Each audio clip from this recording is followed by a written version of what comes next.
The gang's all here. We survived. Hey, Mel, if you don't mind, I wanted you to repeat a bit of your, not just the existential crisis, but what you shared off the air about that. Yeah, I had an existential crisis this week, and I wish I would have known about the rapture because it would have been a nice distraction. Yeah. You mentioned something about you writing a post-apocalyptic story, and this is not the same type of apocalypse, but you would have enjoyed at least kind of being in that mindset writing. Well, I have enjoyed like watching everything unfold all at once. Like now that it's been past for a few days, everyone can collect the prophecies, the sharing, and then also share the apologies, the backtracking. Oh yeah, I got a story like in 24 hours instead of waiting like weeks and months like these people were doing. I don't know how they were doing this for months, and I just had no idea. I think I don't watch my FYP very often. I kind of just post and react to other people and get off. You know, now that you bring that up, it reminds me that there is a reason that that the whole rapture thing became a big story, and it is probably the dumbest thing you ever heard. So if I'm remembering right, I don't have any of the information in front of me. Everybody, y'all just kind of look it up and you'll find it. It came from like this preacher. I think he's in Africa somewhere, maybe Nigeria, South Africa. Yeah. And he was on another show, and he shared that he was given these prophecies. Now, he wasn't prophesying on the show. He just said that he had these prophecies. He had his dream. Yeah, there you go. Jesus came to him in his living room. He tell him about the 9:23. Like I said, I've been obsessed with this for the last 24 hours. Yeah. And then other people saw this and was like, well, we don't need any of our personal possessions. We're going home. And I'm like, why would you need to get rid of it if you're just going to heaven? Like, there's no point in, like, no matter what you do, the stuff ain't going with you. So why get rid of it? Like, are you trying to, I think it's kind of a virtual signal type thing. I need to know, voila, that I know that I'm going. And it's also the nihilism of American evangelicalism. I remember years ago, I was a personal trainer at a gym that was part of a church. And one of my clients was, at the time, an older lady. She might have been in her 50s, but she was talking about how, like, yeah, when I was a kid, we figured we just shouldn't go to school because we were told Jesus was coming back anytime. So why do I need to go to school? And so she didn't do like secondary school, and she felt very upset about it because, you know, she's a super bright person, but she was encouraged by her family not to do anything for herself because any day now, here comes Jesus. Yeah, they get a lot of that in Jehovah's Witnesses. Like, don't go to college because you should be working for the organization. Yeah. And oh God, spend more of your time sharing the word. Yeah, and like, why buy a house if the rapture's coming any day? Why do this if the rapture's coming any day? Why hold on to this money? Give it to the church so the church can buy more churches. Because the rapture's coming any day, you're not going to need it. They've been saying this for nearly 100 years. Like, right. I would say in my lifetime that I'm aware of, this is the fourth failed prediction of the return of Christ, and it's kind of and it was what's even worse about it. Like, you know, we've had American preachers that just throw out dates, and I get why people believe this stuff, and we will eventually get onto our story on I get why people believe this stuff, but now we're in the information age. We're in the TikTok age where people can quickly find out like where stuff come from and why you shouldn't trust certain things. But I don't know. Critical thinking has been defeated in America. Yeah, considering it contradicts the actual text. Yeah. Right. A lot of people were saying, no, man, not even the Son of God would know the time of the day. But they're like, I know the time of day. Like, Right. okay. Yeah. And y'all believed it because y'all didn't read the Bible. Right. Yeah. Or they'll say, well, it means this because that's why we have like 40,000 different denominations of Christianity because everybody wants to interpret every word however they want to out of the thousands of translations. Yep. Whew. All Yeah. right. Just leave you alone. Yeah. Moving on. Hey, Sunday. How's it going? I know you're just listening to us rant over here. How you doing? Hey y'all, I'm doing much better. I had a really rough week, and now it's about to go into a really busy week, so I'm just hanging in there. You were a little grouchy yesterday, which I'm glad that you were aware when you shared with me because, I felt better because I'm like, oh, okay, I understand what's going on. I can help you. I can be on your team. I don't have to feel like I'm trying to fight you because I never want to fight you. It makes to empathize with someone when you know what you're empathizing with. Because Yeah. you empathize with things different ways. So Yeah. communication, Yeah. that's what makes that important. Yep. Agreed, and I appreciate you and our whole Polycool support team. These last couple of days have been very, I don't know, like, how do I say this? It's just been a whole lot easier to manage with the support that we have in our dynamic, and I am grateful. Yeah. Okay, so we're going to get into today's episode. We are looking at season 5, episode 4 of View from the Gallery. This is a very interesting episode. And Sunday had a question earlier asking if this was a filler episode. And I'm not 100% sure, but I want to get your opinion, Mel. What do you think?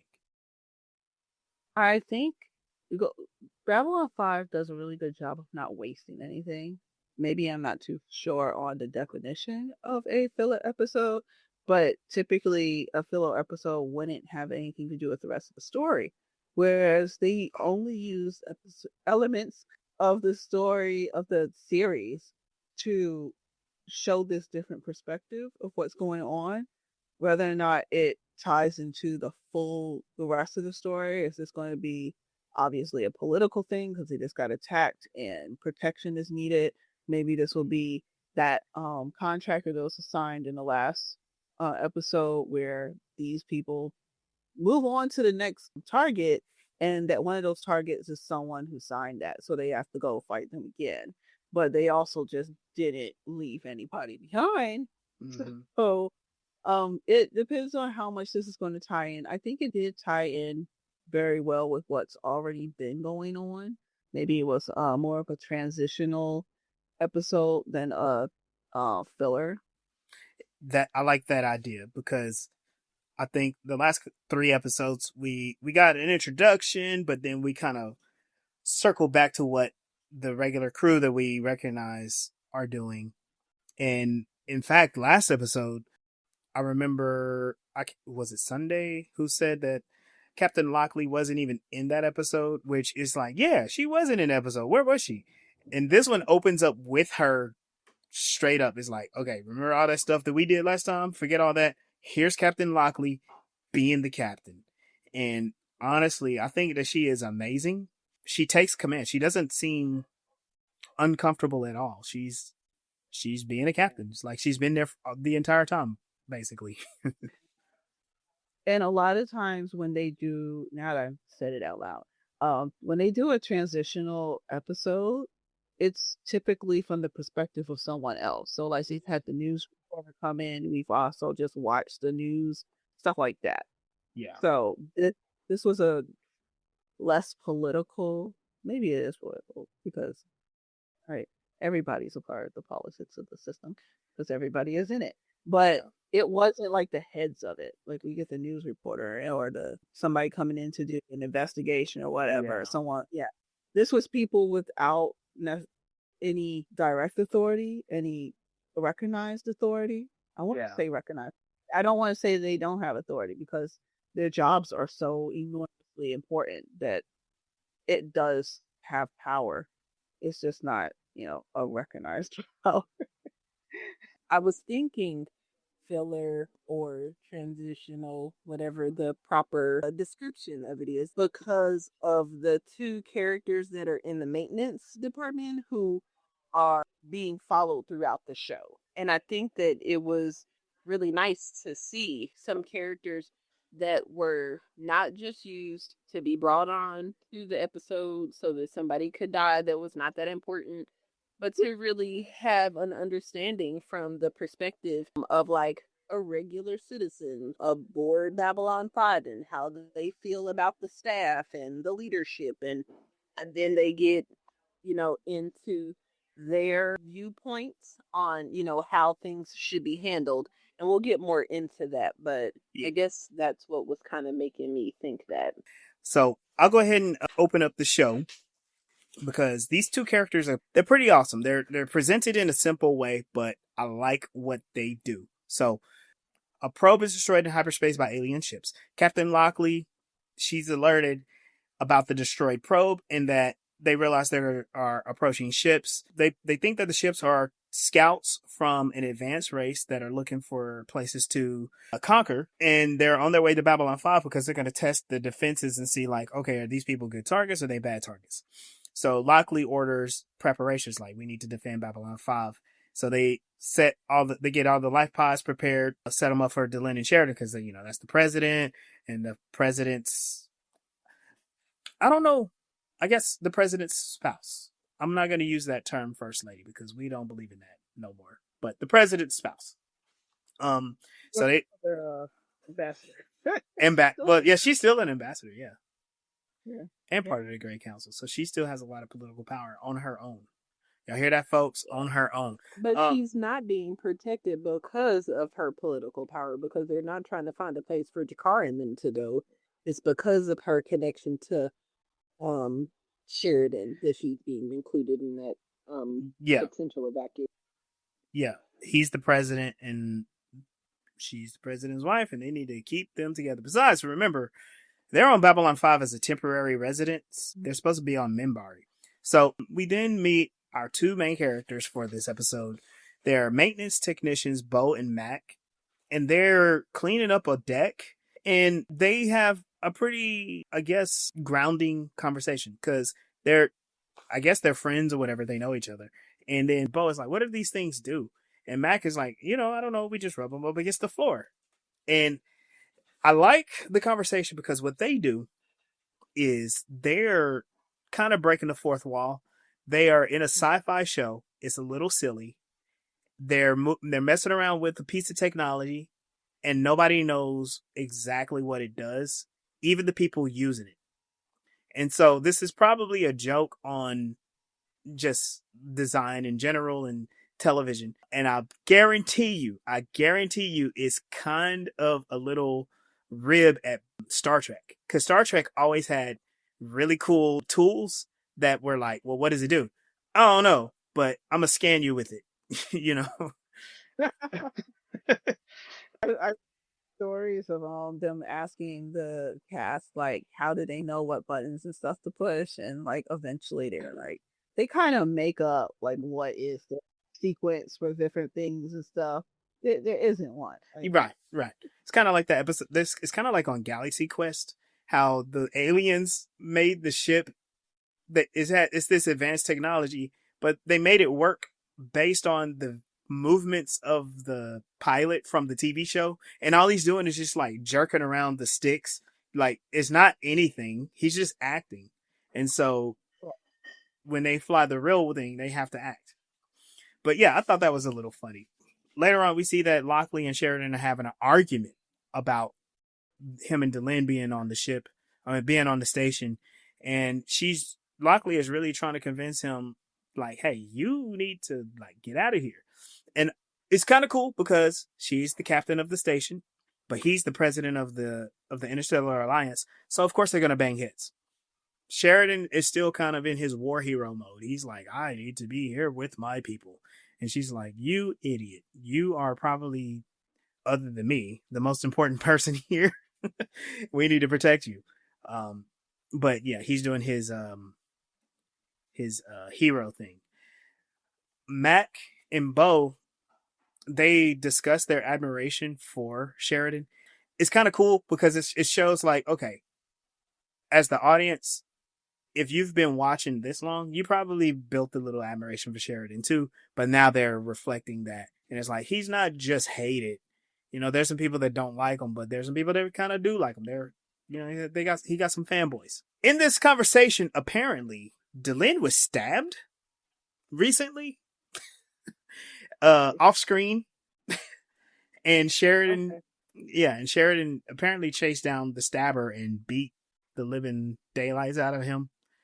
And I was like, that's kind of funny. That would have been cool to see, but that's probably part of another story. And then I started to ask myself, like, why are Bo and Mack the workers on the station like this? Because at some point they are in Brown sector and they're talking about how people tap into the water lines and stuff like that. It reminded me of when Sheridan was talking about that he wants to put together a work program for the lurkers down below, so they would actually be able to like work themselves up out of poverty. And it makes me wonder, could Bo and Mack be adjacent to that? That's probably not true, but it made me think like, you know, they're not wearing uniforms. They're wearing like coveralls.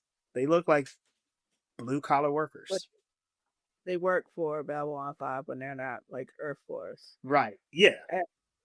Like they did mention like how they don't typically go to Brown section because they send the new guys to do that.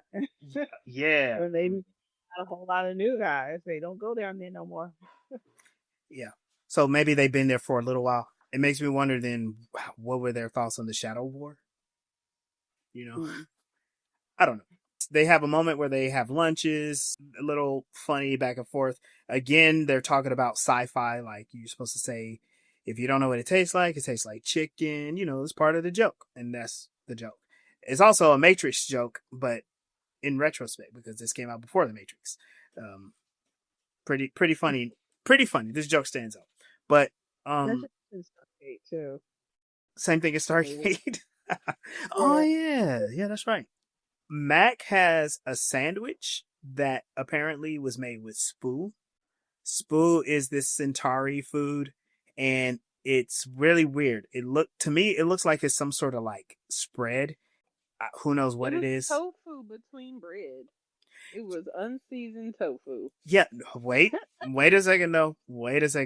Because we've seen Spoo in the first and second season, and it looks like some sort of whipped cream type thing, and they eat it with a spoon. Yeah, it's like a mush. There you go.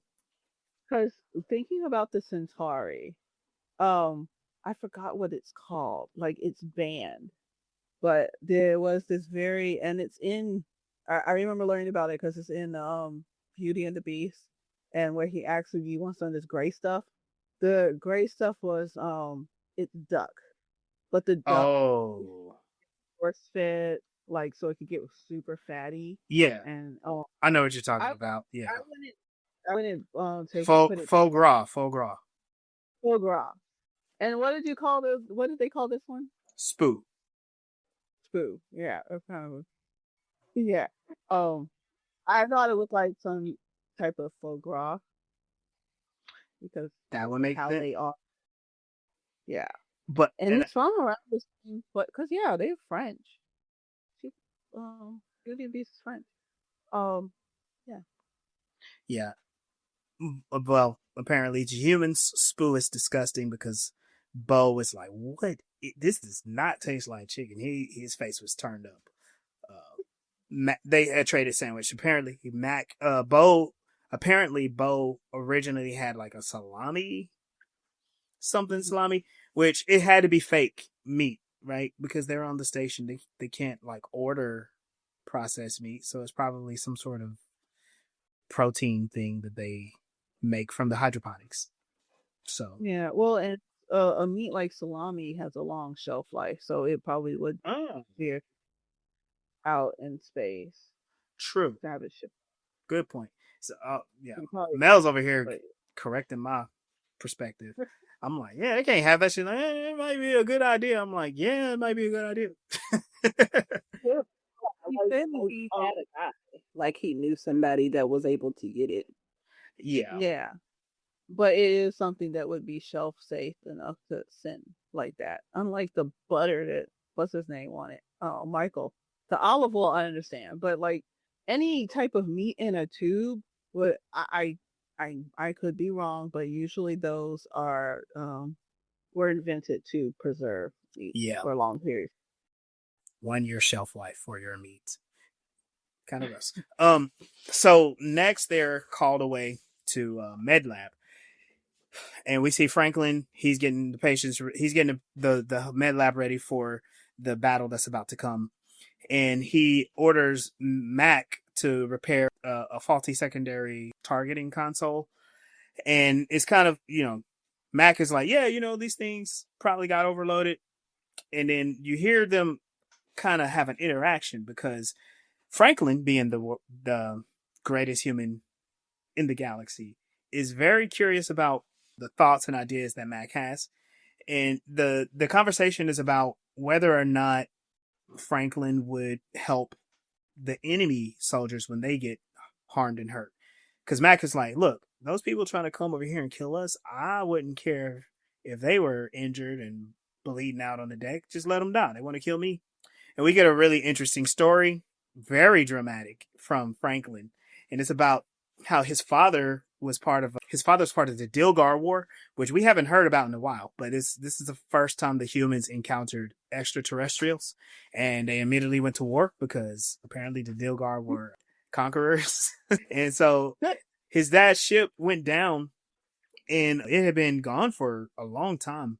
And on that base that they were at, his father and other members of his squad their lives were saved by the doctor that was there, part of like the invasion. And it was at that point where Franklin thought, like, you know what, I want to be a doctor.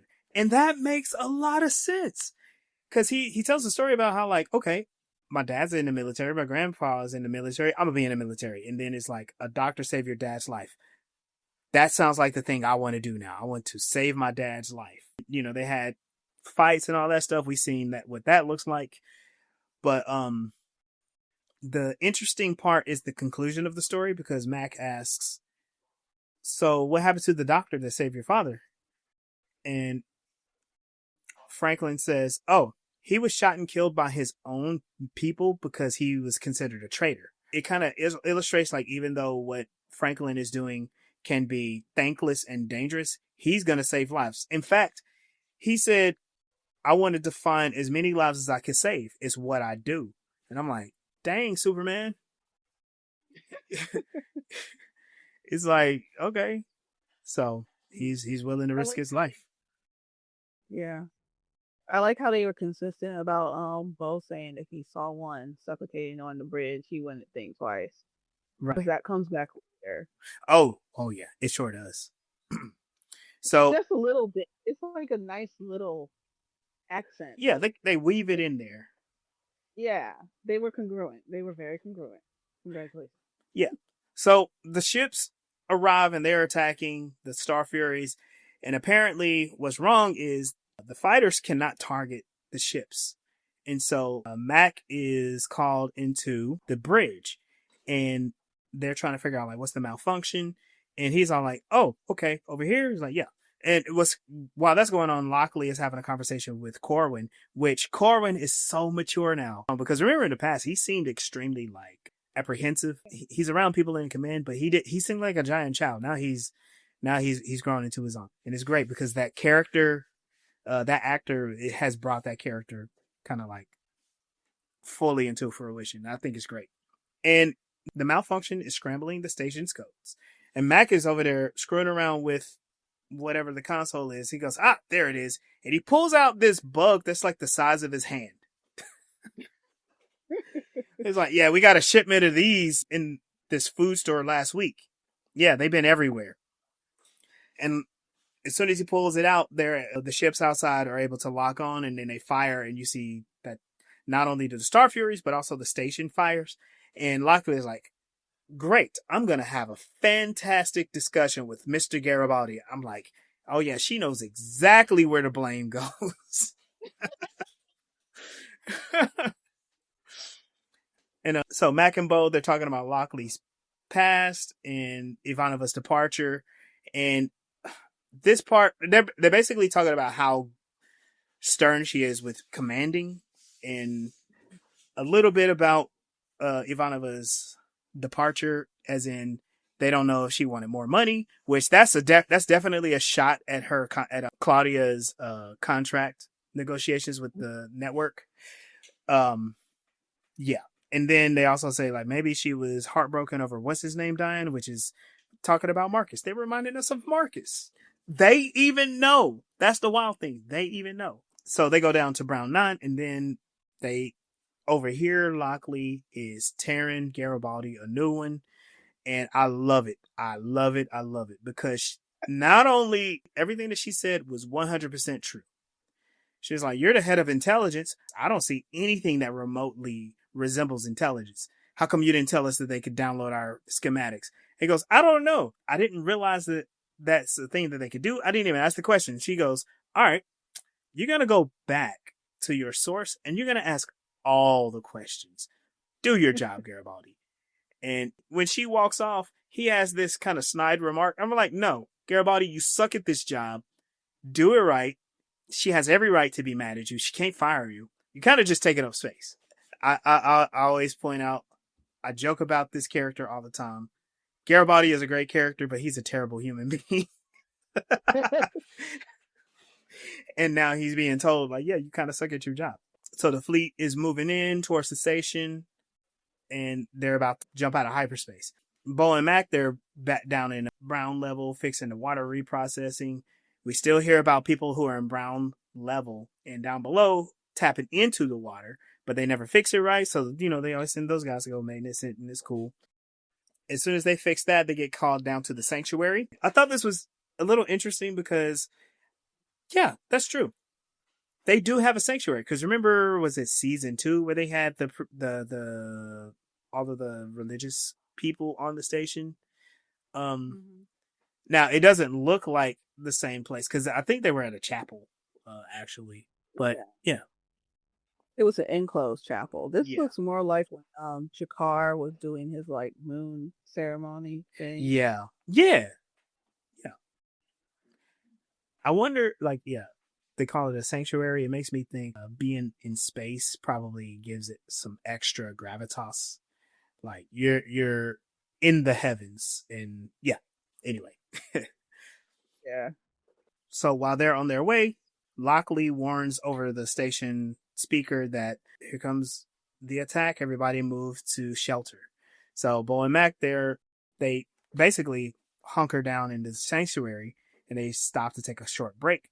When we get a conversation about the battle, and Bo is like, yeah, it's kind of pretty, ain't it? Because you out the window, you can see the laser lights going off, and then you see these red glows and these green glows, these like blue glows. And Mack is like, well, the red ones are our ship, because you can get those from all the different types of atmosphere. When our ships explode, because we use oxygen, the explosion's red. The other ships, they use something else, so we don't know what kind of atmosphere that is, but there's a green. And we learn like they're starting to get a little bit closer to realizing like, yeah, those are people dying out there. And Mack has a pretty good line here. It's like every time we see a red star, that's somebody's whole life, their family, their dreams and stuff disappearing. And I was just like, wow, that's rough. And y'all just sitting there watching it, and they don't have any choice. They're not soldiers. And that goes back to the whole if I saw one suffocating on the bridge, like Yep. you just died being in our atmosphere because you breathe the same thing. Probably breathe carbon dioxide, but we have carbon dioxide. That question was weird because we also breathe carbon dioxide. Yeah. We don't use it, we inhale it. So it's in our air. They would be able to survive in our atmosphere technically. So it's not carbon dioxide. That was irrelevant. But it does offer a good question and has you thinking like, what can aliens breathe? What are the different ways aliens can be different from us? Let's write that down for a side mission because I could go off on that. Okay, absolutely. Yeah. I might have a few things to add to that when we get a chance to do it. Just at the end of that conversation, the White Stars then jump through into Babylon space, and they enjoy the battle. Just then, a breaching pod head towards the station, and it's triggering the proximity alarm. So Bo and Mack have to like leave the sanctuary. They jump in the lift, and they're trying to go down, but the breaching pod has penetrated the hull and is causing some issues, and so it stops the lift. Mack is like, oh man, the system's overloaded. And so they're trying to manually open the tube. They open it up. As soon as they open it, one of the humans is getting shot in the face, and he falls dead right in front of them. They're like, oh God. And they're watching the battle ensue in front of them. With the doors open, like they're being ignored. But you see humans die, you see the aliens die. The aliens look kind of weird because they wear these like giant helmets. It's like they're supposed to be menacing, but it's a little too weird, so it's just like just silly, I guess. They remind me of Red Hood. Yeah, like the big long red hood. Yeah. And they're in the middle of the battle, of the firefight, and they see the boarding party. Zach, who is again, they're. I guess that this is a good point to show like almost every character is addressed in this episode. Virtually every character is addressed in this episode, so that's kind of cool. Like we got most of the humans. We got Sheridan, Lockley, Corwin, Garibaldi. We got Zach now, and we're gonna have a few more show up in a bit. But we also have Delenn, and we're gonna learn what some of the other alien characters are doing. So I think this is a really cool way to do it. Like we're getting a grand tour of the station, and we're getting to talk to some of the characters while they're actually doing things. In order for them to get to safety, they end up running into Byron. You remember Byron? Byron is the leader of the telepathic cult that's hanging out. That's hanging out in Brown Sector. And I like the way Byron speaks here, because, again, to me, he's Magneto, but he has a very poetic way to speak with these people. There was a human that pretty much died, and Byron is just waxing poetic over him. It's like, hey, did you know him? He's like, no, I didn't. He just, he died. But what Byron shares is that when a person dies, like there is like a spark of consciousness. Like their brains are doing something that him as a telepath can appreciate. It kind of reminds me about what we know now about dying brains, that your brain is going to do all these different things to try to preserve itself or protect you from the process of from experiencing dying. And so Byron is kind of witnessing that. We witnessed in the previous episode that Lita watched a person die, and she saw the image of a person walking into a doorway in the clouds. Byron is explaining it a little bit different this time. It's one of those things that it's explained in such a way that it's mysterious enough, but it's also like, what are you doing, Byron? Like what do you know? Byron says pretty soon, everything that he was, even this burst of consciousness, is going to fade into nothingness. And it makes it sound a little sad. So we're witnessing this intense battle, but we're also witnessing, as people die, what happens to them on an individual level. So you're not just watching bodies fall. You are now forced to think about what happens to their minds as well. Anyway. Because we talked to Franklin about the body falling. We hear him talk about the mind dying.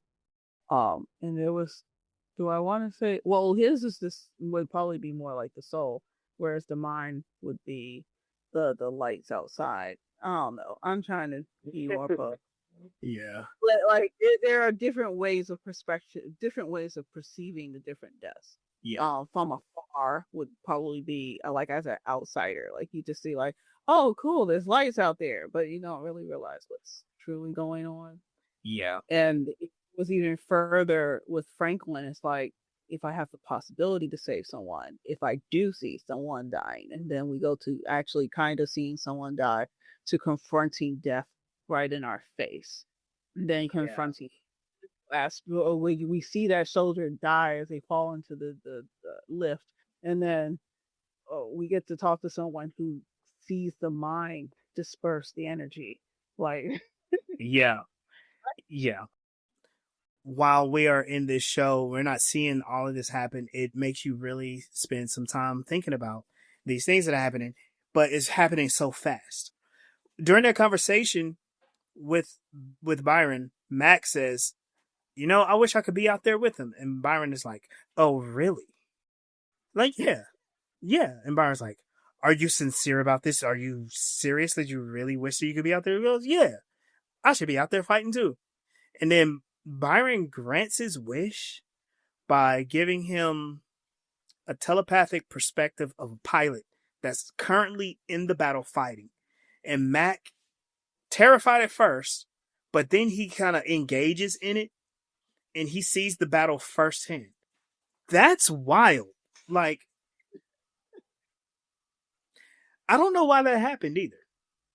I think... Or, because we need to see perspectives of death, and like he set him in the seat of someone who was potentially going to die. Yeah, but also granting him his wish of like, you want to be out there? All right, I'm gonna show you how bad it is. And I think Mack, he was like, okay, I see how bad it is, but they're fighting for us. This is important. This is honorable. He was terrified, but then he kind of got over that real quick. And he was witnessing that somebody is sacrificing his life for him. And I think he literally experienced empathy. He was in that he was in that pilot's place. So again, something really, really cool. So Bo is like, yeah, we thank you, but we gotta go. And so they leave Byron with his flowing locks and his weirdo look in his face. We'll talk about Byron some more later in the season, because he's going to become so much more important. We run into the shelter where they're putting everybody. Londo and Jakar are there too. Jakar's sitting down and he's just chilling, and Londo's pacing back and forth. He's like, the universe must hate me. Why in the world would we send all of our white stars away when we need them? And Jakar just kind of looks at him. He goes, I'm not talking to you. I'm talking to the universe and whoever made that decision. And he's like, yeah, the white stars were protecting they were protecting the I can't remember the name of the Infili, the planet. Yeah. That planet that was being beat up by the Drazi. Remember that last episode? Yeah. And then Londo starts to have his monologue. He's like, it seems like the universe hates me. I've never done anything to the universe. And then, like, as he says that, the station kind of shakes. And Jakar looks at him like, what? He goes, okay. I might have done some things in the universe. But, I mean, we could be over that now. And it's like, bro, you started a war that almost destroyed the universe. Like, right. I didn't do that to the universe. I almost destroyed it. I didn't actually destroy it. And he's like, the universe should be over it by now. It's like, then what, 3 months? Like, 3 months. Like, no, Londo, the universe is not done with you yet. And this is where we get a little bit of a conversation. I wanted to jump deeper into it, but we'll touch it just a little bit because of the time. Jakar talks about how this is the closest to home because he remembers how the Centauri were bombing the Narn cities, trying to bomb him into submission, but the Narn never gave up. And he said, with all the bombing, this kind of feels familiar. And then he looks at Londo and he says, what were you doing when you were a child? While I was getting bombed, what were you doing? And Londo goes, oh, I was never a child. I always had duty. I had responsibilities. And when he said that, it immediately reminded me of me taking a look and researching German authoritarian family structure. I'll just touch on this just a tad bit, and we can move on. And I apologize because I know I wanted to touch on it longer, but maybe this will go into a side mission. But it's just looking at how like the German family structure emphasized a dominant father figure. It's very patriarchal, submission to authority, and strict discipline. They championed discipline over everything. There was repression of emotions. So a lot of young German men, German boys, grew up really fearing and hating their fathers. And if you look at some memoirs from that time, or people who lived in that time who didn't become Nazis, they talked about how like when dad came home, we hated it because they would treat him like trash. And also, people don't talk about this, but they would beat their kids. Doesn't that sound a little familiar to you? Yeah, and like some religious sects treat children as though they're property. Like, Absolutely. the patriarch is the only one with any type of authority, and everyone is basically owned by someone. Yeah. Slave, wife, child. You are property until you somehow get freed. So boys could go off and live their life, but then you're still a slave to whatever system you live in. So you get a tiny bit of free. You get the freedom to be a part of that system. Not really, but no, you're all just cogs. Yeah.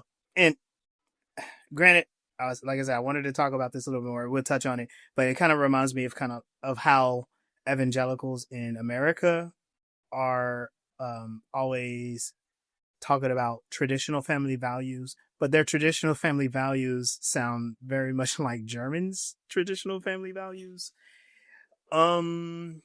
Yeah, we're gonna Like bookmark that. the opposite of a healthy household. Like Yeah. you can't grow and learn from that. It's just fear and trauma. Fear and trauma, and then like these horrible these horrible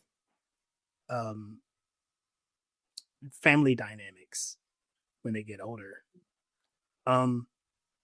So after that, we see that there's a second wave of enemy ships arriving, and now the Star Furies and the White Stars are outnumbered. The station starts to receive some heavy damage, and Bo and Mack are directed to help with a fire that breaks out. This is a funny part to me because they encounter Sheridan and Delenn, and they're being directed to life pods, but Sheridan is like, no, we need you to take Delenn to get to the life pods. And she's like, why am I going to the life pod? I'm going to stay here on the station. And he's like, no, it's too dangerous. I said the same thing to Captain Lockley. I was wrong. We can't stay here. I can't let you stay here. And they have this kind of like extremely romantic back and forth where she's like, well, what happens if the station falls when I'm away? And he goes, well, I'll tell you what you told me. I will meet you in a place where no shadows fall. And he grabs her, embraces her really tight, and they have this deep, passionate, romantic kiss right in front of Bo and Mack. And yeah, it was not romantic at all. It was so awkward because they were just kind of like, right? And then Sheridan walks off. And Delenn looks at them like, what are your names? And Bo is like, what? She's like, no, it's a simple enough question. And he explains like, well, people like you of your level normally don't talk to us. And she's like, your level? He goes, yeah, we're just maintenance workers. And she goes, worker caste. I died laughing when she said that because the one time that we had a Minbari represent the worker caste, that Minbari's face was covered in shadow. We have no idea what they look like. So technically, they still have not appeared on this show yet. That's a whole part of their species that's just not there. Yeah. And then Delenn proceeds to use Minbari logic to refuse to get on the life pod. I thought this was funny. She goes, I have a question for you. What would happen if somebody got on that life pod and destroyed all the machinery inside? And Mack goes, well, it would crash into Epsilon 3. And she's like, that would be very dangerous, wouldn't it? And they're like, yeah, that would be very dangerous, but it's still dangerous on the station. And she goes, but a life pod crashing into the planet would also be dangerous. So if we work, knowing how time is cyclical, if we look at it now, the life pod itself is unsafe. And she goes, since we know now that the life pod is unsafe, it would be safer for me to be on the station. Because we also know if you force me onto that life pod, then the damage that I talked about before will certainly happen. And I was just like, damn, they had no chance, right? Which, I mean, they do have like their simpler perspective. They are not military. They're trying to follow orders. She immediately flipped that on them. And it's like, yeah, okay, yeah, I guess we can't do anything. I'm so amused about how when she really wants to, she can turn that Minbari logic on. Because remember, Minbari don't lie, but they lie. Right. Right. She was very childlike in that scene. Yeah. Like, what's her name? Mhm. Not actually Chris. So what does she have? So that means I can't go, right? Right? Mm-hmm. Yep. That's hilarious.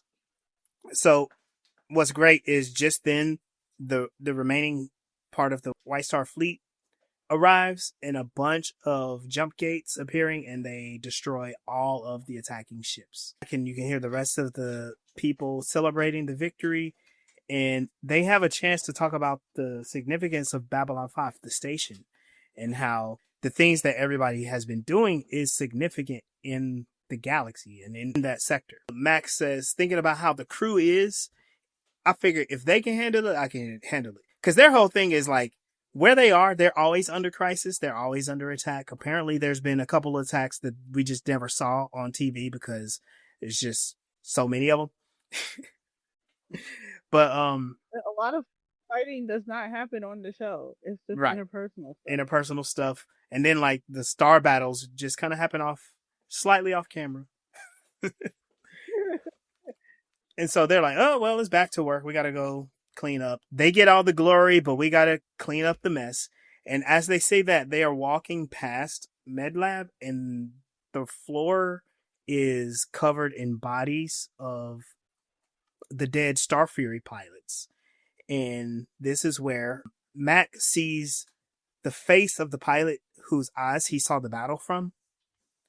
And they have like a very quiet and somber moment as they realize, like, yeah, this happens all the time, but look at what it costs. So we begin to wrap up the show. Corwin is reporting to Lockley about the progress of repairs. Bo is on the bridge fixing some stuff. There's wires hanging from the ceiling and coming out of consoles and stuff. And they're talking about how all of the attackers were destroyed. They weren't even able to get a scout back to tell them what their defenses is like. So they were successful. Bo then turns around to Lockley and says, hey, Captain Lockley. He speaks up, but he's like very timid. And then he's like, you're okay. Which was a very interesting thing because he's like, I know you're new. Because she looked like she was about to like, okay, yeah, just tell me how terrible I am. He goes, no, you're great. And she goes, and she's like surprised and affected by like, okay, all right. She's winning hearts and minds.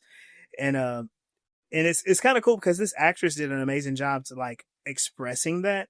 It's like, okay, progress. Because there has to be some animosity because of the Earth Civil War, but they're giving her props. She doesn't have to fight every single day for respect. She's getting it as she works, Yeah. He's got some pretty big shoes to fill. Like Yeah, Sheridan was the Messiah at one point. I know, right? Came back to life. I think I figured it out. I've been listening to the recap of this episode, and it's giving lower decks. Yes, Yeah. there you go. Yeah. Yep, it's a Lower Decks episode.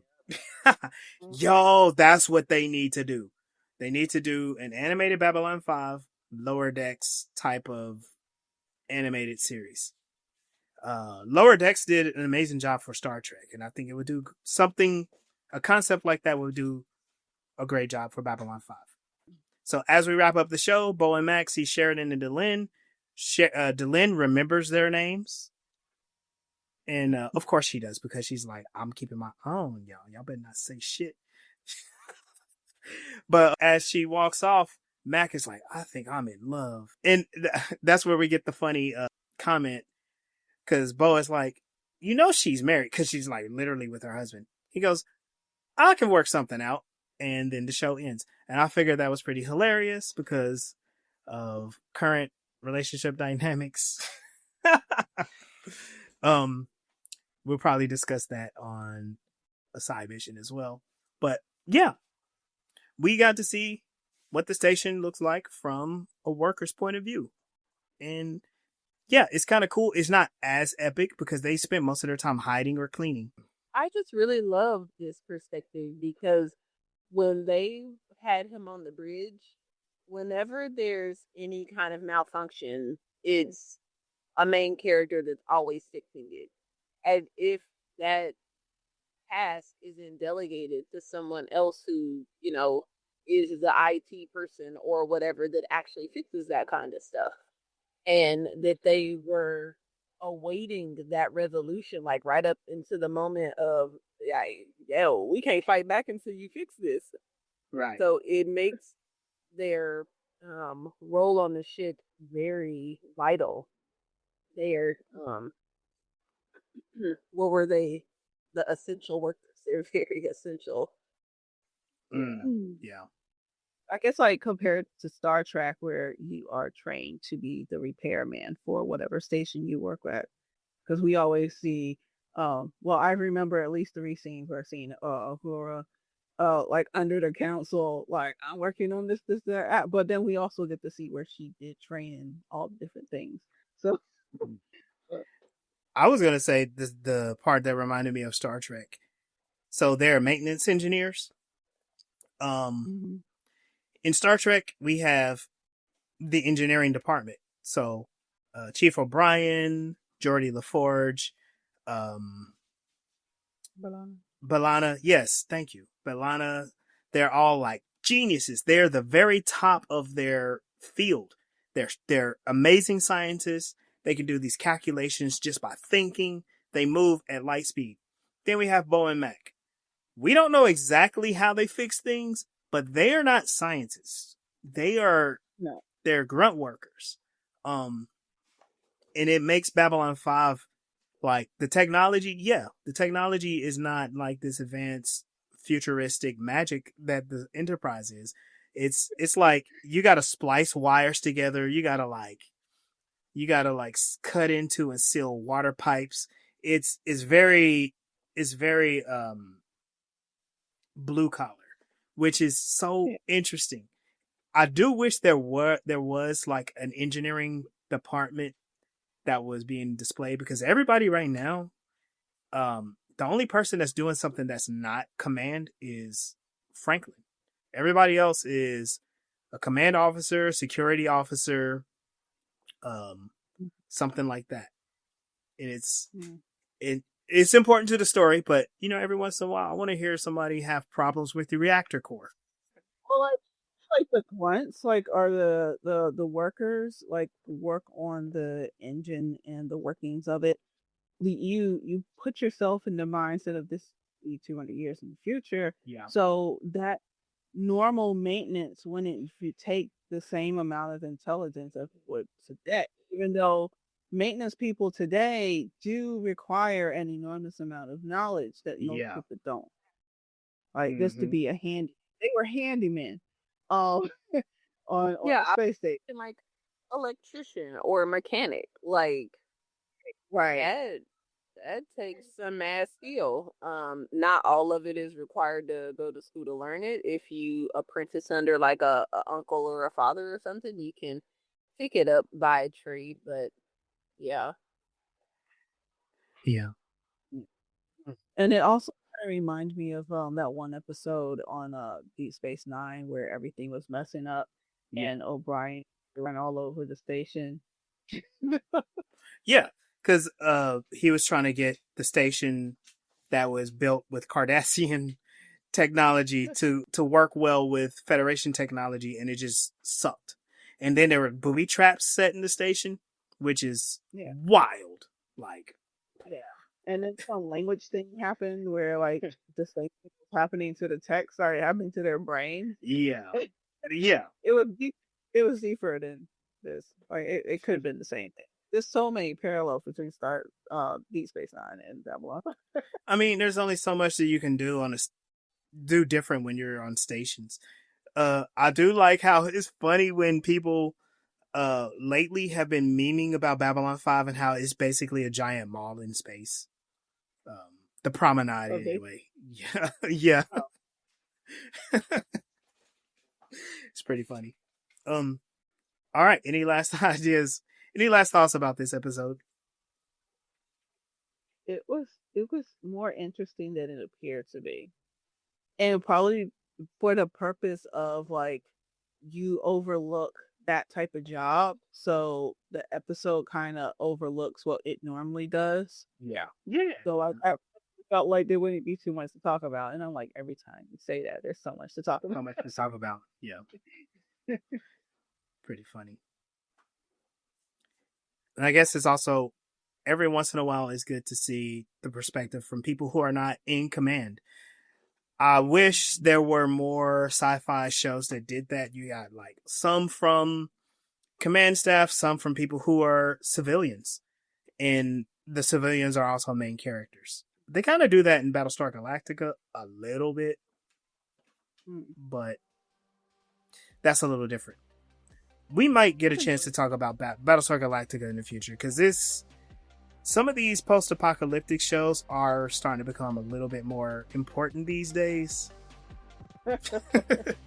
so maybe we'll touch on it. And you know what?